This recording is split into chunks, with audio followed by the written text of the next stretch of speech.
Hello friends, welcome to my channel, me and மாமியார்.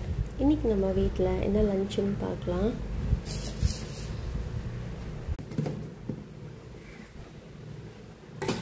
White rice. இன்னைக்கு நம்ம வீட்ல என்ன குழம்புனா பூண்டு கார குழம்பு. இந்த பூண்டை நல்லெண்ணெயில போட்டு வதக்கி இடிச்சு போட்ட குழம்பு.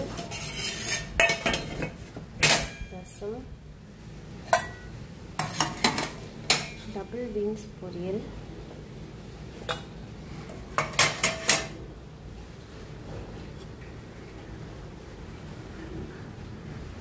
beans உசிலி, தாளிச்ச மோர்,